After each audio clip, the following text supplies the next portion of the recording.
Entre 1860 y 1910, México pasó por transformaciones profundas, de un país que apenas buscaba levantarse tras la independencia, a un territorio que empezaba a abrirse al comercio mundial y a la industrialización.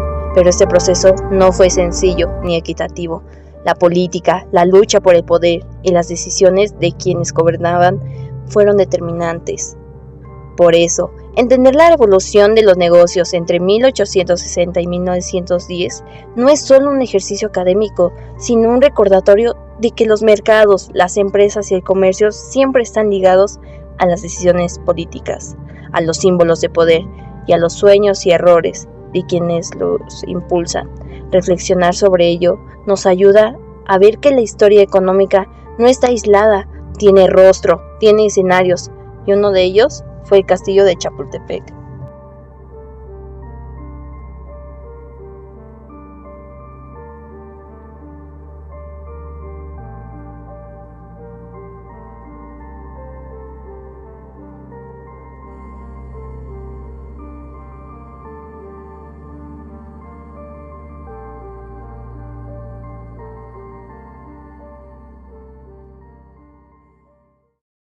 Tras décadas de guerras, conflictos internos y gobiernos inestables, el país comenzó un camino hacia la modernización. Sin embargo, este desarrollo no fue lineal ni sencillo.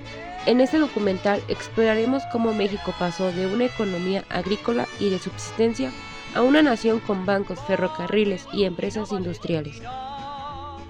Yo te quisiera decir que una pasión me domina y es la que me hizo venir. El castillo de Chapultepec no solo fue residencia imperial y presidencial, sino también un símbolo de cambios políticos, sociales y económicos que marcaron a México.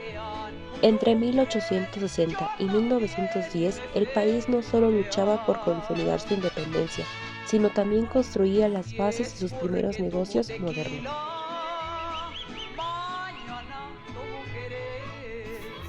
En 1860-1870, tras la independencia y la Guerra de la Reforma, México enfrentaba un reto mayor: reconstruir su economía.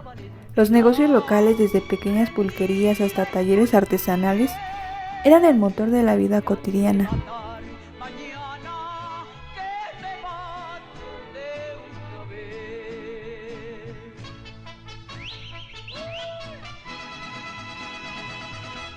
Chapultepec, como residencia presidencial, observaba el nacimiento de un México que buscaba estabilidad política y sobre todo oportunidades comerciales.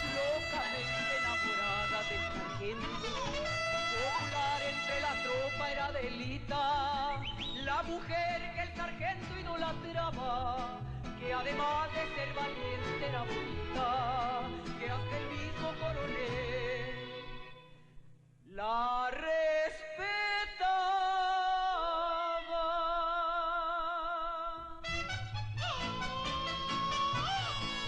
Que si la Adelita se fuera con otro, la seguiría por tierra y por mar. A partir del año 1864, el castillo se convirtió en hogar del emperador Maximiliano de Habsburgo. Con él llegaron ideas europeas de comercio, industrialización y modernidad. Aunque el imperio fue efímero, dejó semillas de modernización, como ferrocarriles, bancos y proyectos de infraestructura que más tarde impulsarían los negocios.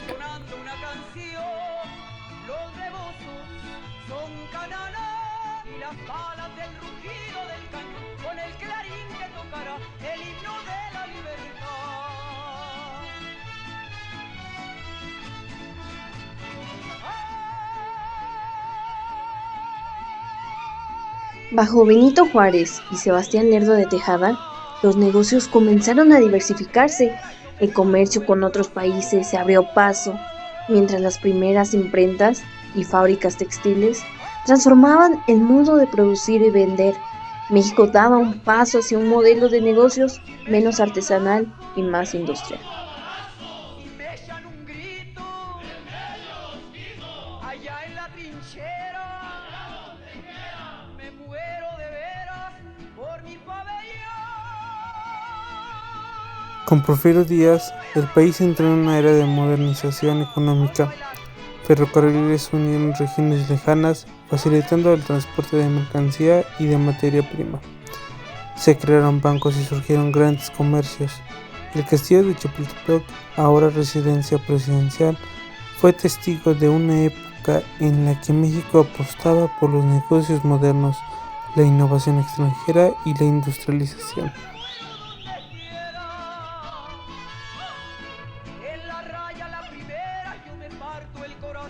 Durante el imperio de Maximiliano, se intentó impulsar algunos proyectos económicos con influencia europea, en el cual este promovió la minería y la llegada de algunos empresarios extranjeros. Sin embargo, el corto tiempo de este gobierno y la oposición liberal hicieron que muchos de sus planes quedaran inconclusos.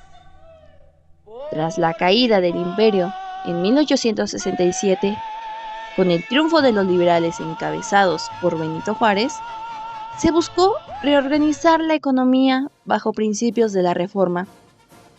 En este, favorecían la desamortización de bienes de la Iglesia y una mayor apertura al comercio.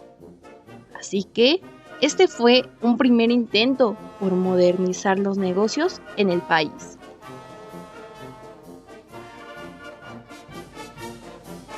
Miguel Hidalgo, sacerdote ilustrado, sabía que un levantamiento sin un símbolo religioso sería difícil de aceptar para el pueblo, sobre todo campesinos e indígenas. Por eso recurrió a la imagen de la Virgen de Guadalupe, considerada la patrona de los mexicanos y símbolo de identidad criolla, frente a la Virgen de los Remedios. Así, al gritar el grito de Dolores, Hidalgo no solo convocó en nombre de la libertad, sino también en el nombre de la religión católica y de la Virgen. Esto convirtió la causa en una lucha sagrada y patriótica.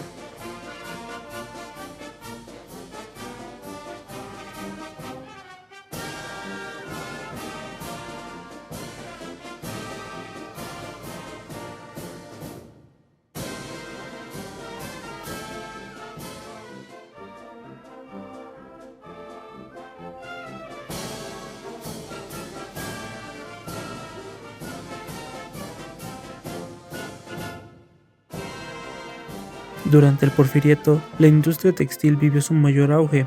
Estados como Puebla, Veracruz, Tlaxcala, Hidalgo y el Estado de México se convirtieron en centros de producción. Grandes fábricas como la Constancia Mexicana en Puebla marcaron el inicio de una nueva etapa industrial en el país.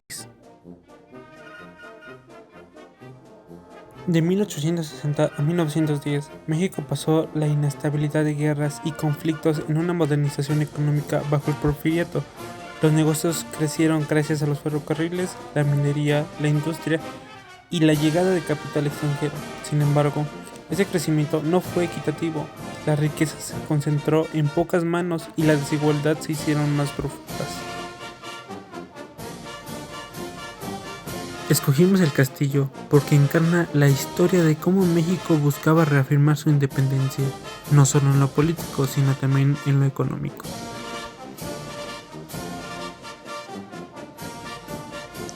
Los negocios de 1860 a 1910 muestran que la independencia fue un proceso largo, en el cual está lleno de avances y retrocesos.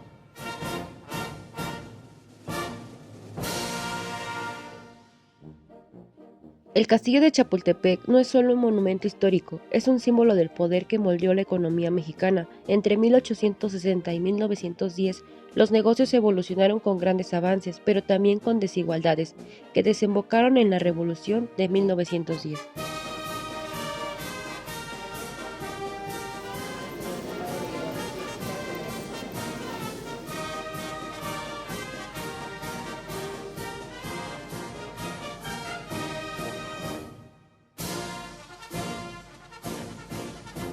Reflexionar sobre esta historia nos ayuda a comprender que la economía nunca avanza sola, siempre está entrelazada con la política, con los símbolos de poder y con los sueños de modernidad de cada época.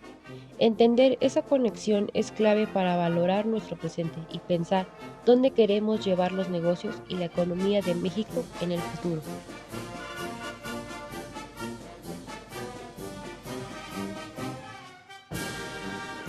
Así que a partir de esto, creo de que es muy importante conocer esta parte de la historia, en el cual nos ayuda a entender que los negocios en México no son algo reciente, sino que llevan mucho tiempo siendo parte de nuestra vida como país.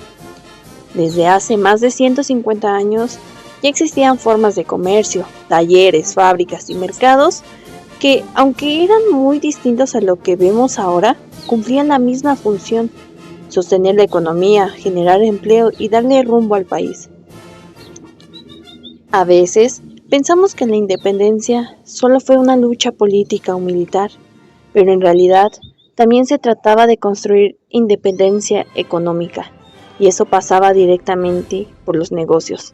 Cada ferrocarril, cada banco, cada mina o cada taller representaban un paso hacia un México que intentaba caminar por sí mismo. Conocer todo esto me hace pensar que los negocios siempre han sido un reflejo de lo que somos como sociedad. Muestran nuestras fortalezas, pero también nuestras desigualdades, y por eso creo que es tan importante estudiarlos, porque nos ayudan a entender de dónde venimos y nos dan una visión más clara de hacia dónde queremos ir. Los negocios no solo son transacciones o dinero, son también parte de nuestra identidad y de nuestra historia como país.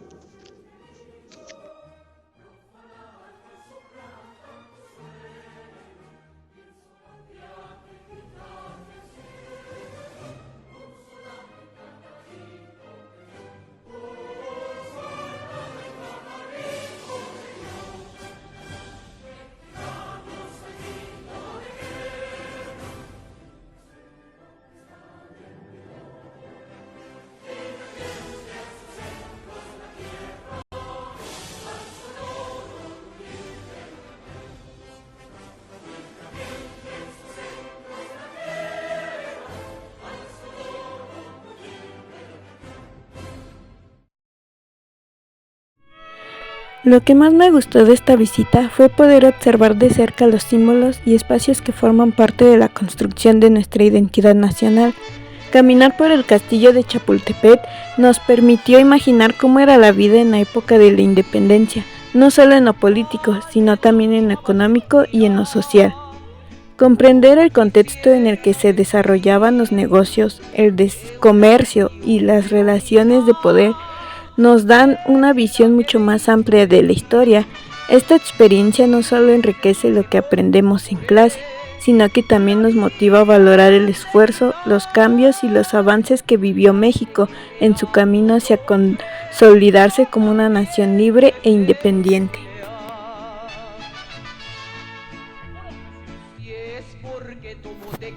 Es impresionante darnos cuenta de cómo esos negocios, aunque pequeños o sencillos comparados como los actuales, fueron sentando las bases de nuestra economía moderna. Cada tienda, cada feria, cada intercambio marcaba un peso hacia lo que hoy conocemos como un sistema económico más complejo. Verlo reflejado en piezas históricas nos hace pensar en todo lo que hemos cambiado como país, desde el trueque y los mercados locales hasta la llegada de las fábricas, bancos y grandes empresas, y al mismo tiempo nos recuerda que esos orígenes siguen presentes en nuestra cultura, en nuestra manera de trabajar y de entender los negocios. En lo personal, me parece valioso reconocer que la historia económica de México no solo habla de cifras y políticas, también refleja la vida de la gente común, de los comerciantes, de los trabajadores y de las familias que hicieron posible ese crecimiento. Y creo que entender eso nos ayuda a valorar más el camino que nos ha traído hasta el presente.